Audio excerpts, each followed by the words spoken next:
자, 우리 계속해서 지금 누가의 복음 이야기, 누가 이야기를 계속 보고 있는데요. 오늘도 그 이야기는 계속됩니다. 누가복음을 읽다 보면 우리는 예수님이 정말 최고의 이야기꾼이다라고 하는 것을 느끼게 됩니다. 예수님의 이야기에 금방 빠져들고 또 그 이야기에 담긴 진리가 반짝거리며 드러날 때마다 너무도 기쁨이 넘칩니다. 예수님의 많은 이야기 중에서도 교회 다니지 않는 사람들까지도 알고 있는 가장 유명한 이야기가 바로 오늘 말씀입니다. 선한 사마리아 사람 이야기입니다.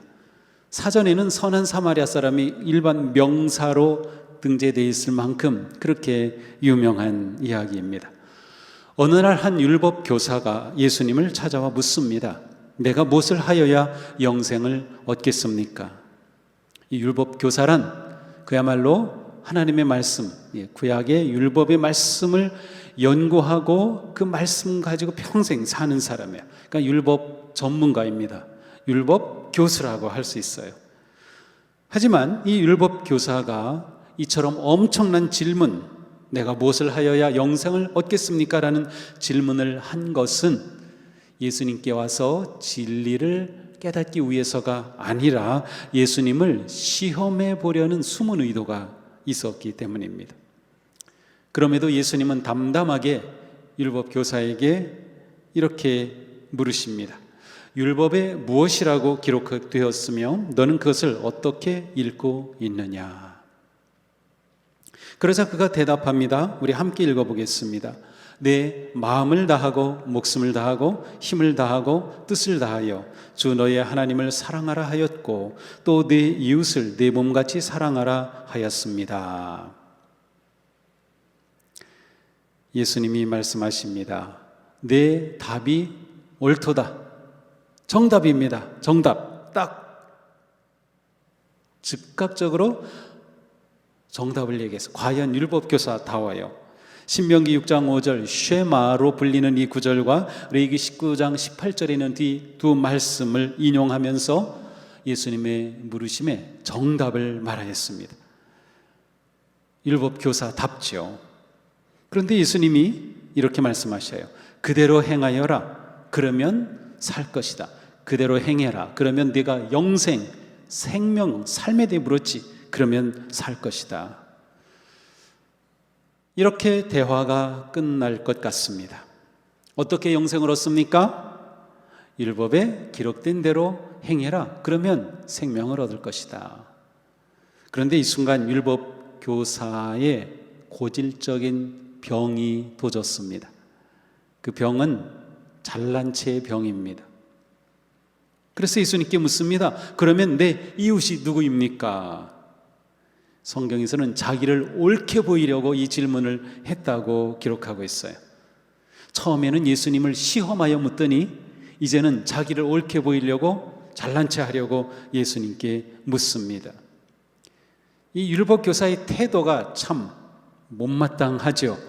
예수님에 대해서 이와 같은 태도로 나오니 말이죠. 사실 우리의 마음 태도가 굉장히 중요합니다. 누구와 이야기할 때, 우리가 신앙생활하면서 성경을 읽을 때, 설교를 들을 때, 누군가를 대할 때 우리의 마음과 태도가 굉장히 중요해요. 그것에 따라서 모든 결과가 달라져요. 율법 교사가 이렇게 꼬부라진 태도로 예수님께 물었지만 예수님은 그대로 자비로운 마음으로 다 받아주시면서 오늘 이야기가 시작됩니다. 어떤 사람이 예루살렘에서 여리고로 내려가고 있었습니다. 그런데 그만 도중에 강도를 만났습니다. 강도들이 그의 옷을 벗기고 그를 때려서 거의 죽을 정도가 되었습니다. 이 사람은 고통 속에서 피를 흘리며 신음하고 있습니다. 누가 도와주지 않으면 목숨이 위태로운 상황입니다. 그런데 마침 제사장이 이곳을 지납니다. 옷만 봐도 제사장인 것을 금방 알 수 있어요. 그러니 이 사람이 이제 살았다 이야기를 들으면서 그렇게 생각이 들겠죠. 그런데 이 제사장은 어쩐 일인지 강도만한 이 사람을 그냥 지나갑니다. 무슨 일일까요? 자, 예루살렘에서 여리고로 간다고 하는 것은 이 당시 이스라엘의 모든 제사장들은 24개 조로 편성이 되어 있었고요. 매 조는 일주일씩 봉사를 하게 됐어요. 성전에서. 그러면 1년에 2번 정도 하게 되죠. 이렇게 돌아가면서 봉사를 합니다. 그러니 이 사람은 아마도 예루살렘 성전에서 그렇게 제사하는 모든 것을 다 한 주 동안 섬기고서 이제 집으로 돌아가는 것 같습니다. 그런데 이 제사장이 왜 그냥 지나칠까? 아마 우리는 이렇게 추측해 볼 수 있어요. 그 당시 정결법에 따르면 사람이 시체를 만지든지 피 흘리는 사람 만지든지 하면 이것은 부정해져요. 그러면 한 주 동안 정결하게 되도록 기다려야 돼요. 종교 활동에 참여할 수도 없어요. 그러니까 아마도 이 제사장은 그러한 정결 예법 지키느라 강도 많은 사람을 그냥 피한 것이 아닌가, 그렇게 생각해 볼 수 있어요. 하지만 이 제사장은 그가 예루살렘에서 성전에서 섬겨야 될 그 임무를 다 마치고 가는 중이에요. 그러니까 그가 이 사람을 만진다고 해서 그렇게 부정하게 된다고 해서 제사 돕는 일을 못하게 되거나 그럴 일은 없어요. 이미 마치고 가는 것이니까. 어쨌든 이 제사장은 나름 자기 제사장의 위치에서 율법을, 정결법을 지킨다고 생각하면서 그냥 지나간 것 같아요. 그런데 조금 후에 레위인이 지나갑니다. 이 레위인이라고 하는 이 사람들은 성전에서 제사장이 하는 일을 도와주는 사람들입니다. 교회에서 모든 일을 하는 사역자와 같아요. 성전의 기구를 돌보거나 물품을 준비하는 일을 하는 사람이죠. 어쩌면 앞에 간 제사장을 도와주었던 사람일 수도 있습니다. 이 레위인은 존경받는 사람이었어요. 자, 레위인이 나타났으니 이제 이 사람이 강도 많은 사람을 도와줄까요? 기대가 되죠. 그런데 어찌된 일인지 레위인도 그냥 지나쳐버리고 맙니다. 레위인도 제사장과 같은 생각을 했던 것일까요?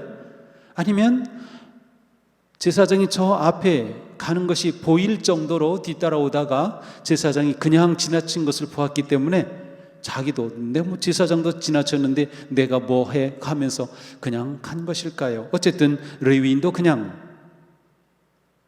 피하여 지나갔습니다. 2번의 살 기회가 사라졌어요. 절망적인 상황이 되었습니다. 그런데 바로 이때 또 한 사람이 나타납니다. 사마리아 사람입니다. 그런데 예수님의 이 이야기를 유대인들이 이 당시에 듣고 있었다면 아유, 사마리아 사람이야? 이랬을 겁니다. 저 사람이 도와줄 가능성은 전혀 없어요. 기대할 수도 없어요. 사마리아 사람이라고? 이 사람 죽게 생겼구나. 왜 그런가 하면 그 당시에 유대인들은 사마리아 사람들을 경멸하였어요. 저주하였어요. 멸시하였어요. 요한복음 8장 48절에 보면 유대인들은 예수님을 경멸하면서 우리가 너를 사마리아 사람이라 또는 귀신 들렸다는 말이 옳지 아니하냐? 예수님을 경멸하는 유대인들이 예수님에게 너 사마리아 사람이야 이렇게 말했다는 거예요. 그러니까 사마리아 사람들이 이렇게 유대인들로부터 따돌림 받고 멸시받고 경멸을 당하는 사람들이었죠. 자, 그런데 이런 사마리아 사람이 나타났어요. 그 사마리아 사람이 강도 만난 유대인을 도울 리가 없겠죠. 이 사마리아 사람은 여행 중이었습니다. 여행은 우리가 이렇게 즐겁게 다니는 그런 여행이 아니라 장거리를 이동한다는 뜻이에요. 그래서 세번역이나 또 쉬운 성경에서는 여행이란 단어를 그냥 빼버리고 번역을 했어요. 아마도 이 사람은 장사하는 사람이었을 것 같아요. 무역업을 하는 사람이었을 것 같기도 합니다. 근데 이 사람, 사마리아 사람 그냥 지나칠 거야. 그런데 그게 아닙니다. 이 사람이 지나가다가 신음소리를 듣고 보더니 앞에 간 제사장과 레위인과는 다릅니다. 어떻게 합니까? 같이 읽어보겠습니다. 측은한 마음이 들어 가까이 가서 상처에 올리브 기름과 포도주를 붓고 싸맨 다음에 자기 짐승에 태워 여관으로 데리고 가서 돌보아 주었습니다. 예상 밖이었습니다. 그리고 이 사마리아 사람 다음날 여관 주인에게 2데나리온을 주면서 말합니다. 이 사람을 돌봐 주십시오. 비용이 더 들면 돌아오는 길에 갚겠습니다. 그 당시 1데나리온은 하루 품삯이었어요. 그 당시 하루 숙박 비용은 20분의 1데나리온이에요. 그러니까 2데나리온을 줬으니까 40일 숙박할 수 있는 비용이었어요. 게다가 비용이 더 들면 돌아오는 길에 갚아주겠다고 보증해 줍니다. 사마리아인이 이렇게 하다니 이건 충격적입니다. 이 사마리아인이 정말 이렇게 했다고 믿을 수 없어. 그러한 분위기입니다. 그런데 이 사마리아 사람의 이야기를 예수님이 해주신 거예요. 그리고 율법교사에게 물으십니다. 너는 이 세 사람 가운데 누가 강도 만난 사람에게 이웃이 되어 주었다고 생각하느냐? 율법교사가 대답합니다. 자비를 베푼 사람입니다. 예수님은 이 사마리아 사람에게 이 자비를 베푼 사람이라고 표현을 하지 않으셔요. 그런데 이 율법교사는 사마리아 사람입니다라고 말하지 않고 그냥 자비를 베푼 사람입니다라고 말해요. 좀 의도적인 것 같아요. 그죠? 자기가 이렇게 선한 일한 사람이 사마리아 사람이라는 것을 인정하기 싫었던 것 같아요. 그냥 자비를 베푼 사람입니다. 그런데 예수님이 말씀하셔요. 가서 너도 이와 같이 하라. 자, 오늘 말씀에 보면 3가지 질문이 나옵니다. 무엇을 하여야 영생을 얻겠습니까? 내 이웃이 누구입니까? 누가 이웃이 되어 주었느냐? 이 3 질문 중에 예수님의 질문은 마지막, 누가 이웃이 되어 주었느냐라는 질문입니다. 예수님의 이 3번째 이 질문이 이 이야기의 핵심으로 우리를 인도해 주고 있습니다. 예수님의 이 질문은 모든 것을 뒤집어 보게 합니다. 혁명적인 질문입니다. 이 율법교사는 종교인이었죠. 제사장이었으니까. 이 율법교사는 율법을 연구하니까 종교인이었어요. 그는 자기 중심적으로 율법을 해석했어요. 자, 누가 내 이웃인가? 하지만 이것은 그 당시에 유대인들 또 종교인들 이런 사람들이 누구나 다 가지고 있었던 그러한 생각이었고 나름대로 규정이 있었어요. 그러니까 누가 우리의 이웃인가에 대한 자기들의 규정이 있었습니다.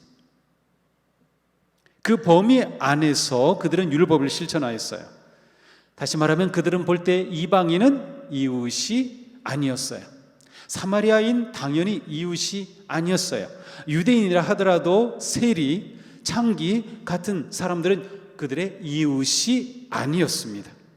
나름대로 우리의 이웃은 이러한 사람들이야 라고 하는 그러한 틀이 있었습니다. 그리고 그 틀 안에 들어오는 사람들만 그들의 이웃이 되었어요. 그리고 이웃을 사랑하라는 하나님의 말씀은 그 틀 안에 있는 사람들에게만 적용했습니다. 예수님은 이런 생각을 완전히 뒤집으셨어요. 누가 내 이웃입니까?를 묻지 않고 내가 누구의 이웃이 되어 주어야 할까를 물으셨어요. 자기중심적인 편협한 생각, 그것을 돌이켜 이웃 중심으로 전환하십니다. 우리의 문제가 무엇입니까? 내가 누구의 이웃이 되어줄까를 묻지 않고 내 이웃이 누구인가를 규정하는 데 있습니다. 누가 내 당인가? 누가 내 진영인가? 누가 내 편인가? 이것 때문에 이 세상이 이렇게 혼란하고 갈등하고 싸웁니다. 보수와 진보가 대립합니다. 지역주의가 팽배합니다. 학연과 지연의 틀에 갇혀 있습니다. 교회에서도 성직자냐 평신도냐 뭐 이런 것들이 있습니다. 이런 구분은 종교 전문가들이나 하는 것입니다. 교만하고 권위의식에 묶여있고 특권의식에 빠진 모습입니다. 이에 반해서 사마리아 사람의 모습은 어떻습니까? 그는 강도를 만나 피를 흘리는 그 사람이 유대인이든 그렇지 않든 상관이 없었습니다. 누군가 강도를 만나 죽어가고 있다면 당장 그를 살리고 돕는 것이 도리이지 자신의 이웃인지를 따지는 것은 옳지 않았습니다. 설령 강도 만난 사람이 자기를 경멸하고 멸시하고 미워한 유대인이라 하더라도 사마리아인에게는 그것이 상관없었습니다. 우리는 사마리아 사람의 행동을 유심히 관찰할 필요가 있습니다. 그의 행동은 무엇을 하여야 영생을 얻겠습니까? 라는 인생의 핵심적인 질문에 대한 예수님의 답이기 때문입니다. 율법교사는 예수님을 찾아와 영생에 관해 물었습니다. 그런데 가만 생각해 보면 예수님은 이 물음도 뒤집으십니다. 무엇을 해야 영생을 얻겠습니까? 라고 물었죠. 그런데 예수님은 거꾸로 영생을 얻은 자라면 어떻게 행동할까? 라고 질문을 바꾸신 것 같습니다. 율법교사는 율법의 핵심 내용을 완벽하게 파악하고 있었습니다. 예수님도 모든 구약, 율법과 예언서의 모든 것을 딱 요약하면서 하나님을 사랑하고 이웃을 사랑하라, 이것이 모든 율법의 핵심이다라고 요약해 주셨어요. 그러니까 이 율법 교사의 말과 예수님의 말씀이 똑같았어요. 율법 교사의 대답, 마음과 목숨과 힘과 뜻을 다하여 하나님을 사랑하고 그렇게 이웃을 자신과 같이 사랑하라. 바로 그 삶의 영생이 있었던 것입니다. 그런데 하나님을 사랑하고 이웃을 사랑하는 삶을 살기 위해 유대인들은 경계선을 만들어 놨고요, 사랑의 한계를 정해 놨어요. 그러니 그들의 사랑은 조건적이고 제한적인 사랑일 수밖에 없었습니다. 비록 동족인 유대인이라 하더라도 피를 흘리고 있는 그 상황에서는 이웃이 될 수 없었던 것이죠.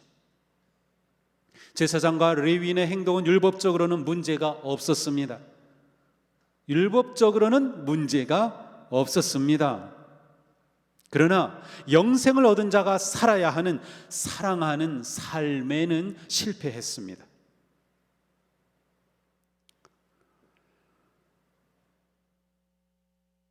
오히려 사마리아 사람은 영생을 얻은 자의 진정한 삶을 보여주고 있습니다.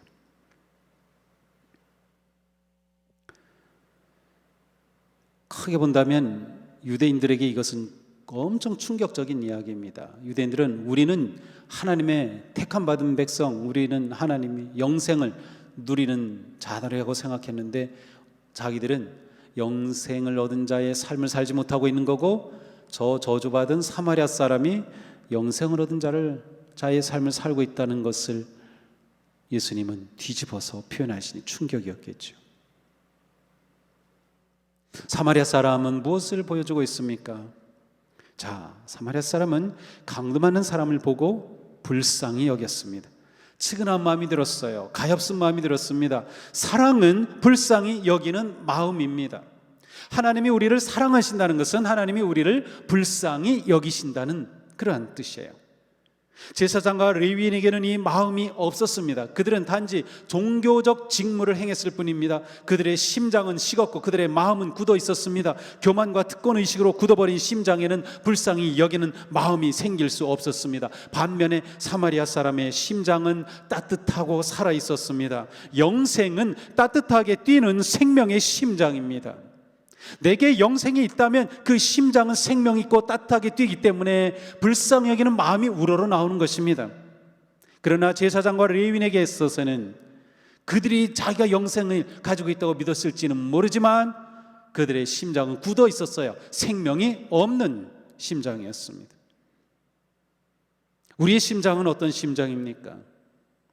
우리는 예수 그리스도의 은혜로 영생을 얻은 자라면 우리가 가져야 할 마음은 어떤 마음일까요? 이 사마리아 사람같이 따뜻한 생명이 뛰는 그러한 마음이 우러러 나와야 되지 않을까요? 남의 일이 내 일이 되고 남의 아픔이 내 아픔이 되고 다른 사람의 절망이 내 절망이 되고 공감할 수 있는 능력이 넘쳐나는 거죠. 종교 지도자들인 레위인과 제사장과 레위인은 하나님께 거룩하고 온전하게 제사하는 것을 중요하게 여겼고 율법을 지키는 데 헌신한 사람들이었습니다. 그러나 아이러니하게도 율법을 지키기 위해 율법의 정신을 버리고 말았습니다. 율법의 핵심인 불쌍히 여기는 마음을 잃어버렸습니다. 이들에게는 공감할 마음의 여지가 없었습니다. 불쌍히 여기는 마음으로 사마리아 사람은 가까이 다가갔습니다. 이 행동은 레위인과 제사장이 보여준 행동과 정반대입니다. 이 두 사람은 모두 피하여 지나갔습니다. 그들은 강도 많은 사람을 버리고 가버렸습니다. 거리 두기를 하였습니다. 사랑의 삶은 영생을 얻는 삶이며 영생을 얻은 삶은 불쌍히 여기고 다가서는 삶입니다. 사마리아 사람은 다가서기 위해 장벽을 넘어섰습니다. 유대인과 사마리아인이라는 그 갈라놓은 장벽을 넘어선 것이죠. 어쩌면 강도가 또 나타날지도 몰라 하는 두려움의 장벽을 넘어섰습니다. 그 당시에 사회적인 장벽, 문화의 장벽, 관습의 장벽, 종교의 장벽을 넘어섰습니다. 그리고 가까이 다가갔습니다.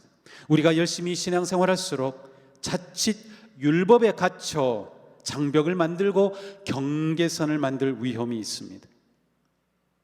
사람과의 관계에서, 사역에서, 일상과 직장에서, 가정에서 경계를 만드는 것, 장벽을 만드는 일이 있다. 그렇다면 내가 정말 신앙인이 아니라 종교인이 된 것은 아닌가 돌아봐야 합니다. 우리는 더욱 적극적으로 다가설 수 있어야 합니다. 성도 간에, 가족 간에, 전도할 분들에게, 이웃에게 공감하는 따뜻한 마음으로 다가설 수 있어요. 영생을 얻은 자라면. 사마리아 사람이 가까이 다가서니 보였습니다. 강도 만난 자의 상태가 어떠한지 보였습니다. 그에게 필요한 것이 무엇인지 보였습니다. 멀찍이 떨어져서는 볼 수 없는 것들, 거리 두기로서는 알 수 없는 것들이 보였습니다. 다가서면 보입니다. 다가서야 보입니다. 사마리아 사람은 보이는 것에 따라 돌봐줍니다. 같이 읽어보겠습니다. 그 상처에 올리브 기름과 포도주를 붓고 싸맨 다음에 자기 짐승에 태워서 여관으로 데리고 가서 돌봐주었다. 먼저 상처를 만져줬습니다. 응급처치를 하였습니다. 당시 올리브 기름과 포도주는 상처를 소독하고 염증을 예방하는 데 사용이 되었습니다. 그런데 이 올리브 기름과 포도주는 어디에도 사용되는가 하면 제사장이 성전에서 제사 드릴 때도 사용이 되었어요. 제사와 상번제를 드릴 때 기름을 붓고 포도주를 부었습니다. 그러니 거룩한 성물이죠. 자, 그렇다면 이 두 가지 중에 어떤 올리브 기름과 포도주가 진정으로 거룩한 것일까요? 성전에서 사용되는 것? 아니면 상처에 붓는 것? 둘 다 거룩합니다. 그러나 이렇게 질문을 바꾸면 달라질 수 있습니다. 이날 강도 만난 사람을 피하여 갔던 그 제사장이 제사를 드리면서 부었던 기름과 포도주, 그리고 강도 만난 사람을 만나서 다가가 그에게 기름을 붓고 부었던 포도주, 선한 사마리아 사람의 기름과 포도주, 이 둘 중에 어느 것이 거룩한가요? 이렇게 묻는다면 우리는 분명히 대답할 수 있습니다. 당연히 사마리아 사람의 올리브 기름과 포도주가 거룩합니다. 생명을 회복하고 살리는 일에 사용될 때 그것은 거룩한 것입니다. 사마리아 사람은 필요를 채워주었습니다. 응급처치를 하고 상처를 싸매주고 소독과 감염 예방 조치까지 해주었습니다. 그리고 잘 회복될 수 있도록 여관으로 데리고 가서 안정을 취하게 했습니다. 강도에게 모두 빼앗기고 아무것도 남지 않은 사람을 위해 숙박비와 추가적 비용까지 기꺼이 지급해 줍니다. 이 사람을 돌봐주십시오. 비용이 더 들면 내가 돌아오는 길에 갚겠습니다. 구체적이고 꼭 필요한 것을 챙겨 주었습니다. 바로 이것이 이웃 사랑입니다. 그러고 보니 사마리아 사람의 모습은 예수님과 똑같습니다. 예수님도 언제나 불쌍히 여기셨고 가까이 다가가셨고 치유하시고 만져주셨으니 말이죠. 지금 우리는 강도 만난 세상에 살고 있습니다. 전 세계가 코로나로 강도 만난 세상이 되었습니다.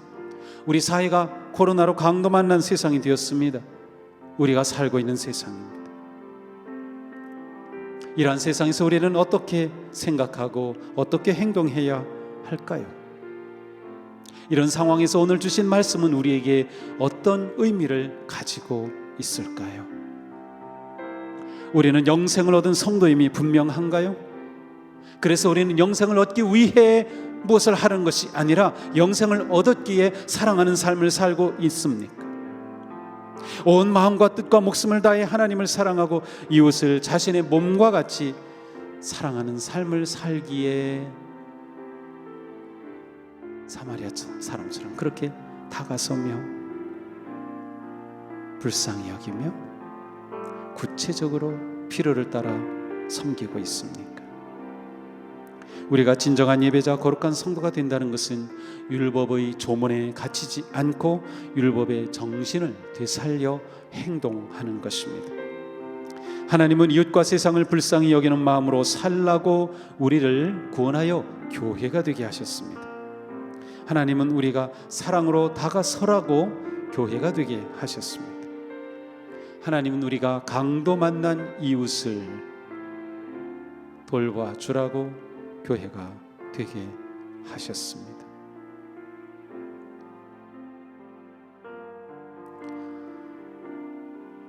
이러한 사람으로 변화되어야 할 그 사람이 바로 우리입니다.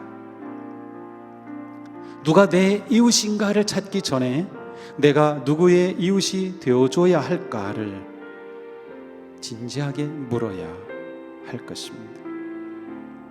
사랑하는 성도 여러분, 종교인에서 신앙인으로, 율법주의자에서 사랑의 사람으로 불쌍히 여기고 기꺼이 다가서며 필요를 따라 돌봐주는 영생의 삶으로 나아가기를 축복합니다. 이 아침 주님께서 우리에게 간절하게 말씀하십니다. 가서 너도 이와 같이 하여라. 가서 너도 이와 같이 하여라. 우리는 어떻게 이와 같이 할 것인가요?